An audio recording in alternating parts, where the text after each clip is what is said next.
anticipate the needs of Borges. The work of any companionship cannot be known fully by others. Amanuensis, scribe, secretary, nurse, cook, guide, mother, daughter, caretaker, muse, wife, lover, but principally gardener. Gardener in the labyrinthine landscape belonging only to Borges. Thus was my invisibility transposed upon a mirror, reluctantly watchful, envious, though safely at a wavering distance from the interpreting eye to its story.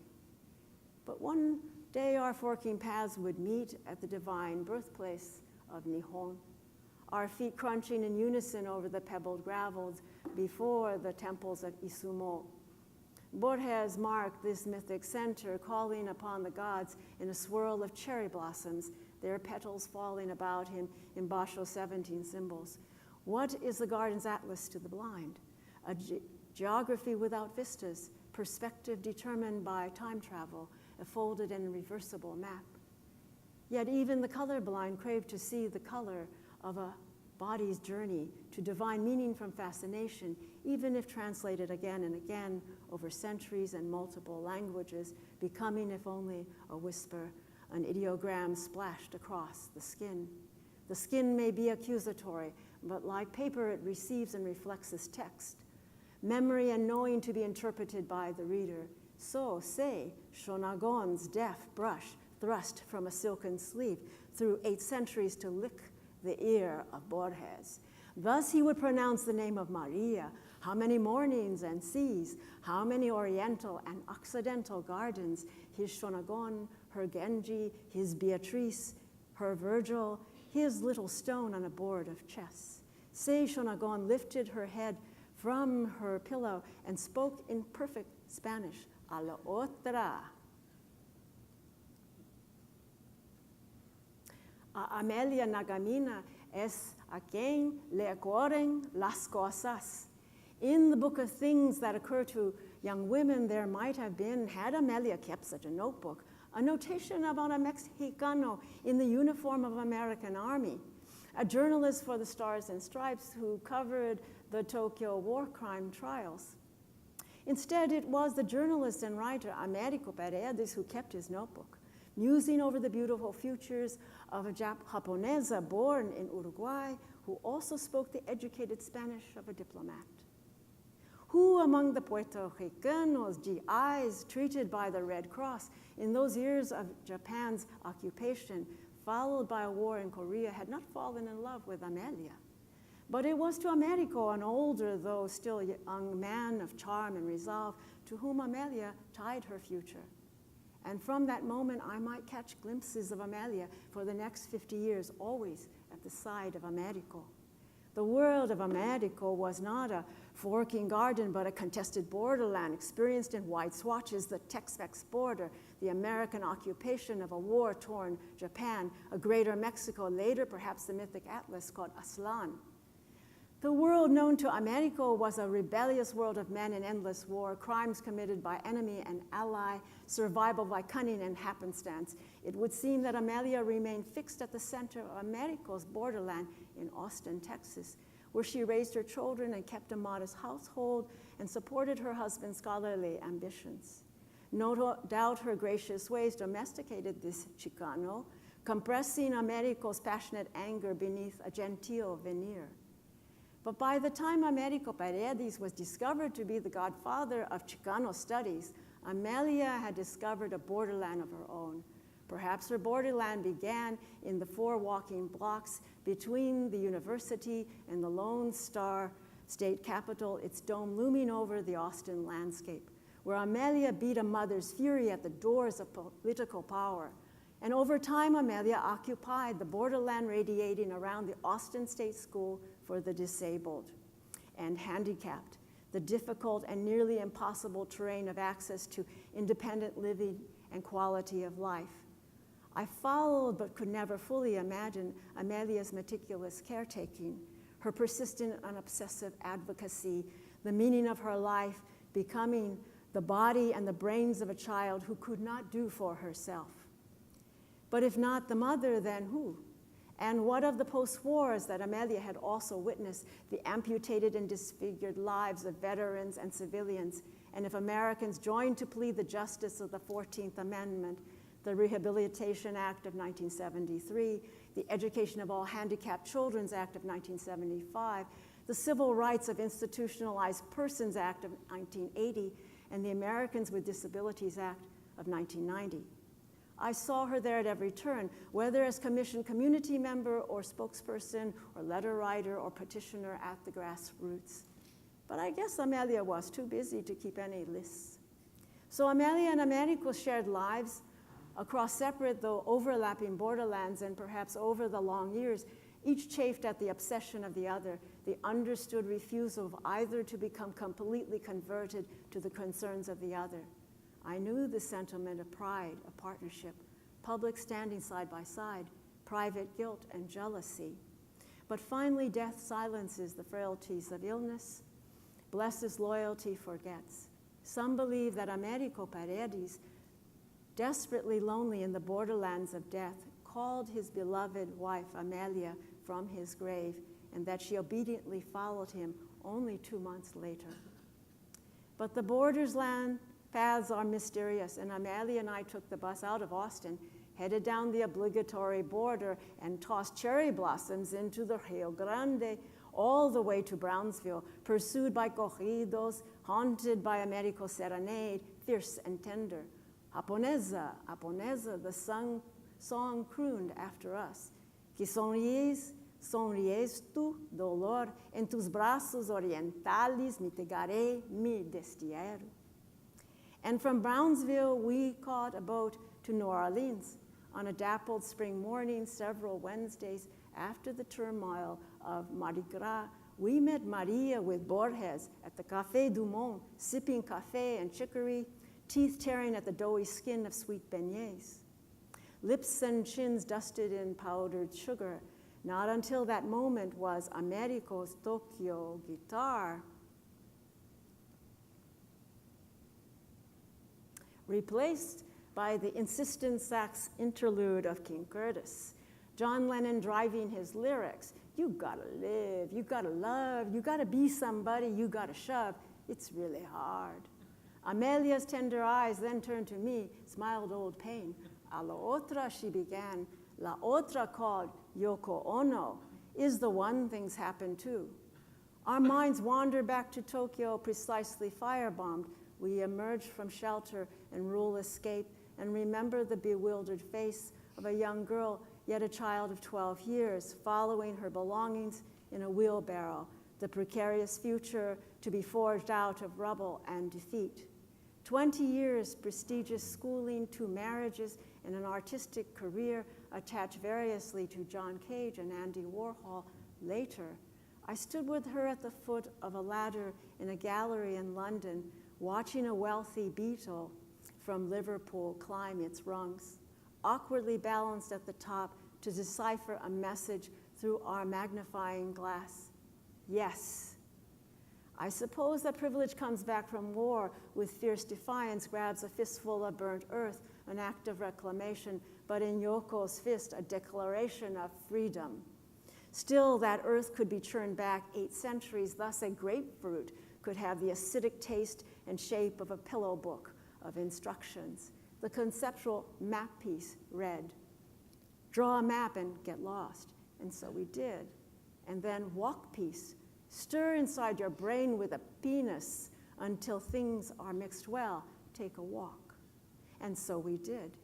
I followed Yoko into her world made famous by John Lennon, their conceptual country of peace, Newtopia, without land boundaries or passports, and if laws only cosmic. I hung around like one more groupie in their New York embassy in the Dakota, claiming diplomatic immunity. I lived inside the looking glass ballad of John and Yoko, for there was nothing about the intimacy of their lives that was not made public.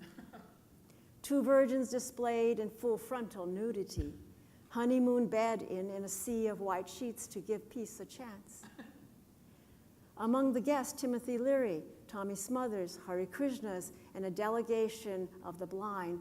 West meant in the Plastic Ono band, the Oriental riff chasing the revelatory experience off first sight. Oh, my love, everything is clear in our world. Thus John Lennon would call her name, oh Yoko, my love will turn you on. In the public's mania, recycling their every movement, Lennon's attachment to Yoko would seem an obsessive submission to his Oriental soulmate. His continuing pursuit of answers, fascinations eventually abandoned at the foot of Sgt. Pepper, Maharishi, and primal screaming. And perhaps it was true that he had met his match, the knowledge of fatherhood and feminism in which he recreated himself as house husband, bread maker, caretaker. This was his enlightenment, his peaceful revolution. Who then had submitted to whom? Meanwhile, I accompanied Yoko daily from the Dakota to work, to run the business of being John Lennon and Yoko Ono, unknowingly preparing for the burden of legacy, money, and memory. And in opposing seasons in Buenos Aires, Maria finally opened Borges' library to Las Madres de Plaza de Mayo, but having embraced order for so many years, perhaps it was too late. With his pistol in my hand, I pulled the trigger. I do not know if the man who fell was an elderly man in his 80s or a younger man half that age.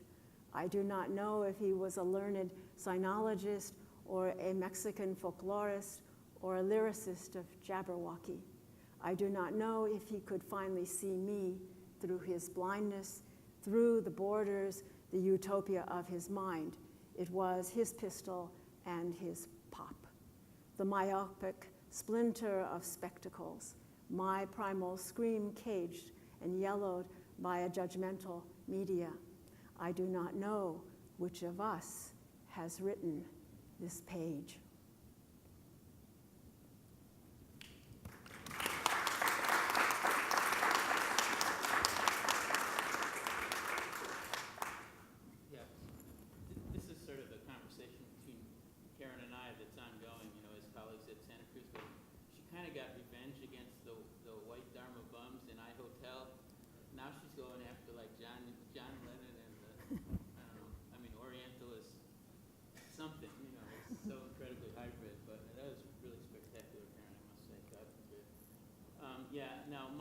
Given me the impossible task here. He said, he said, make lanes and ask questions. And then he used a metaphor that I liked a lot. He said, spill some marbles into the audience. Okay, so I'm going to do a little bit of that. Okay, and I like that metaphor. But I just want to talk briefly about three things because we're almost out of time, I guess. But I want to talk one about Borderlands writing as a genre, and two, me in that Borderlands genre.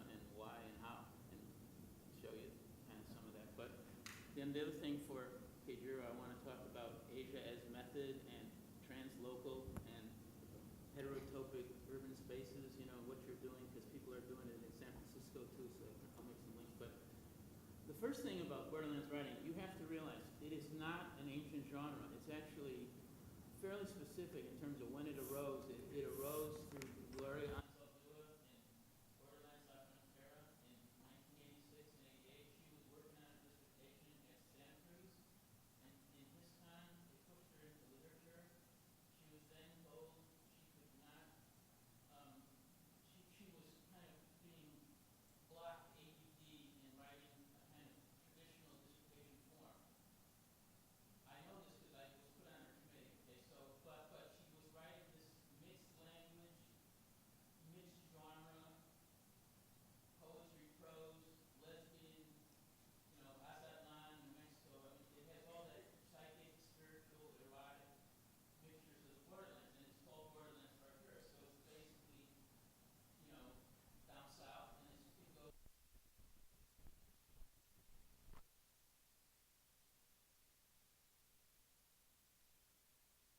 basically, that book created a global sensation. That book, sold countless reprintings. And so, third press, I think it is, it's a small press in San Francisco. They almost became a little, they built their press on that thing. So, but what happened was, Gloria, when I became graduate chair, I suddenly realized, wow, Gloria Anzaldúa is ADD, but she's already written as much as anybody in the world. So we can do a thing where you say, like they did it with you, you said you got enough writings. They did it with Bettina Aptheker. So we were gonna say, you can give a PhD based on writing. Just put it in a book and put it in a dissertational filing. And she didn't want to do that. She said, I've got essays I haven't published. I'm going to do it. I'm going to turn it into a dissertation. And when she's in the process of doing that, she said, Rob, I'm weak. I'm with you, but I'm dying of diabetes. And she did. But anyway, then we put it together, and she got a posthumous PhD. So I only, that might be a long story, but basically she was blocked by academic kind of writing, and then subsequently was freed up by it. But now we're at a point where you want us to do something creative, critical, in a mixture, right? So, which we even have a PhD program at Santa Cruz now, which is critical creative. I think USC has it too. So I'm really glad to hear there is this emergent genre of Borderlands writing in Japan. I don't know how ancient it is. I would really challenge that. But, there's ways to do it. But the Mongol languages, impure languages, impure genres, a lot of that is fairly new. I mean, they're being valorized, and you can find precedents, but actually find publishers, find audiences, get used in universities, that's fairly new, meaning, since 85 to the present. That's, not. Now, I'm just going to do something that's a little indulgent here, but since you want to do some creative thing, I